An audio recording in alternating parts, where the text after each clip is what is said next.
আমি 100 মণ ওজন দিয়ে বলছি, আমি 1000 মণ ওজন দিয়ে বলছি, পৃথিবীর যে কোনো হুজুর অথবা এই মাইকের আওয়াজ যতদূর পর্যন্ত যাচ্ছে, কোনো মুফতি যদি, কোনো হুজুর যদি ওযু করার দোয়া যদি প্রমাণ করতে পারে, শুধু তাই নয়, ওযুর দোয়াই শুধু নয়, ওযুর নিয়ত যদি প্রমাণ করতে পারে, আরো যদি প্রমাণ করতে পারে যে কি, সেটা হচ্ছে ফজরের 2 রাকাত সালাত যে রয়েছে সুন্নত সালাত, এই সুন্নত সালাতের পূর্বে নিয়ত করতে হবে, এইগুলো যদি হুজুর প্রমাণ করতে পারে, আমি আজকে এইখানে বলে যাচ্ছি, জিন্দিগিতে জাতির সামনে বক্তব্য দেব না, এইখানেই সেও যদি আমার সামনে বসতে চায় এখানে আসবে, আমি তার সাথে কথা বলবো।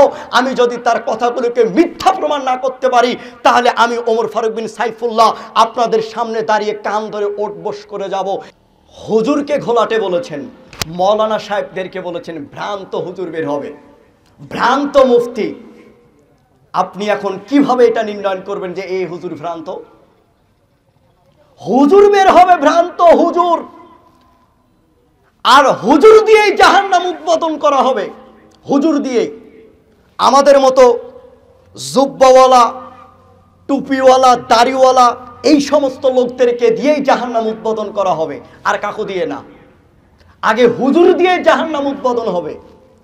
আল্লাহর নবী সাল্লাল্লাহু আলাইহি ওয়াসাল্লাম বলেন, আমাকে মেরাজে নিয়ে যাওয়া হলো, মেরাজে গিয়ে দেখি কিছু মানুষের ঠোঁট এবং জিহ্বা কেটে দেওয়া হচ্ছে। আমি জিবরাইলকে জিজ্ঞাসা করলাম, মান হাউলাই জিবরাইলিলা কারা? জিবরাইল বলছেন, এরা হচ্ছে আপনার উম্মতের বক্তা, যারা মানুষদের মাঝে বক্তৃতা দিত, জাতির সামনে কোরআন হাদিসের কথা বলতো, তাদের জিহ্বা এবং ঠোঁট এভাবে কেটে দেওয়া হচ্ছে।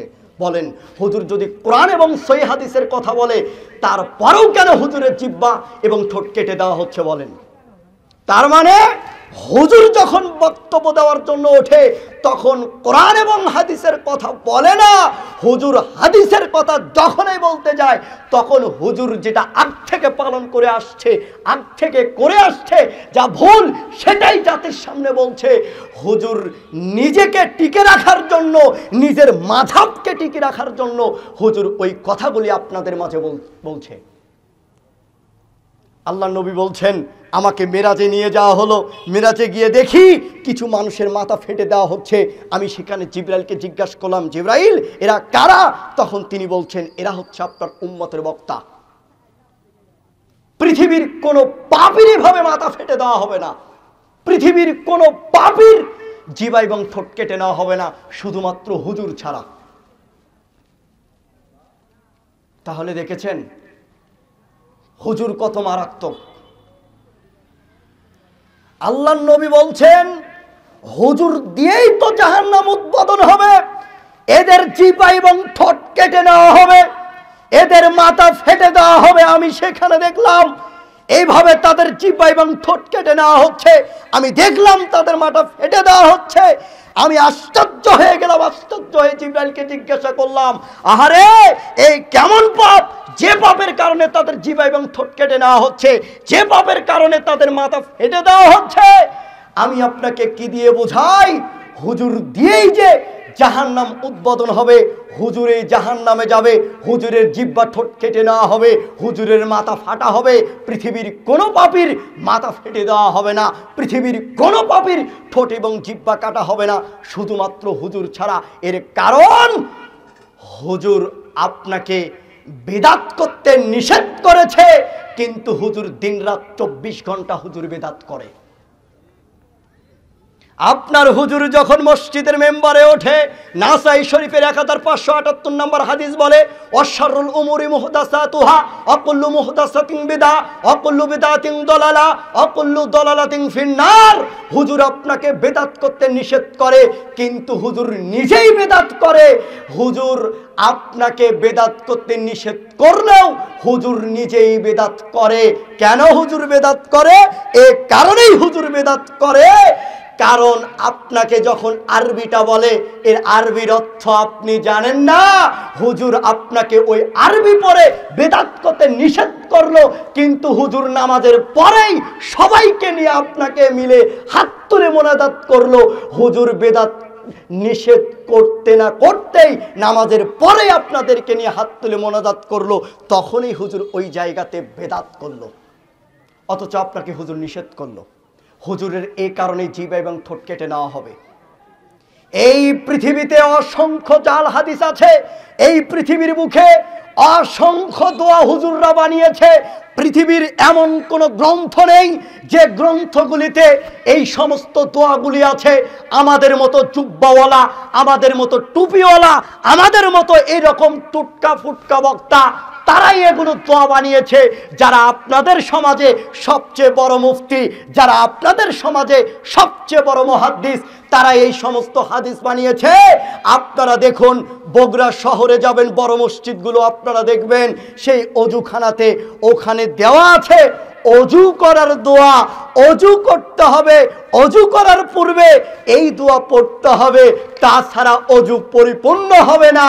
ওই সময়তে যদি ওই মসজিদের খতিব সাহেবকে জিজ্ঞাসা করেন যে হুজুর, আপনারা যে এই অজুখানার সামনে অজু করার দোয়া লিখে রেখেছেন, দোয়া পড়তে বলছেন হুজুর, এই দোয়া কোথায় আছে একটু দলিল দেন।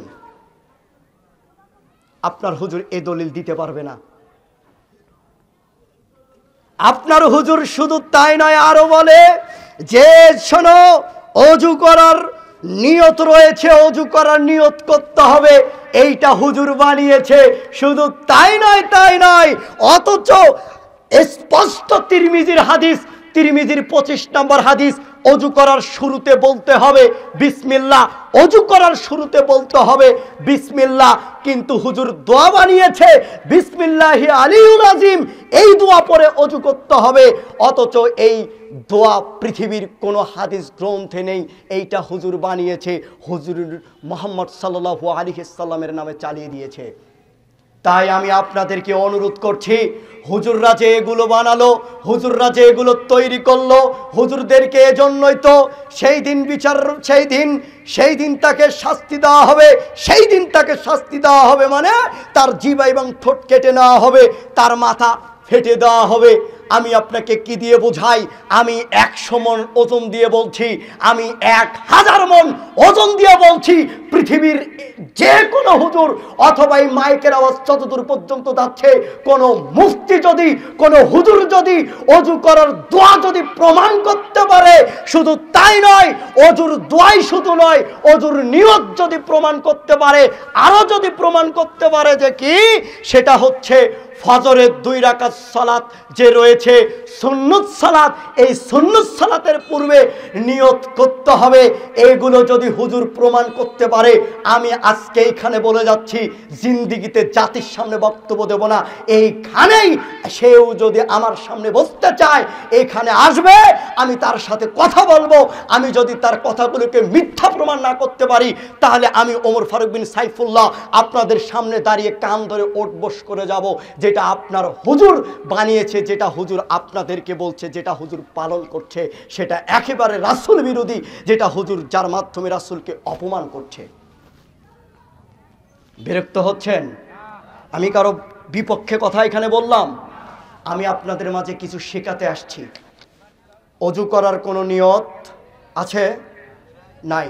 অজু করার দোয়া কি? জোরে বলেন কি? দলিল তিরমিজি 25 নম্বর হাদিস। কত নম্বর হাদিস? তিরমিজি 25 নম্বর হাদিস। অজু করার সময় কি বলতে হবে? বিসমিল্লাহ। বিসমিল্লাহ ছাড়া কোনো দোয়া পড়া যাবে না। আল্লাহ সুবহানাহু ওয়া তাআলা আমাদেরকে তৌফিক দান করুন। সকলে বলি আল্লাহুম্মা আমিন।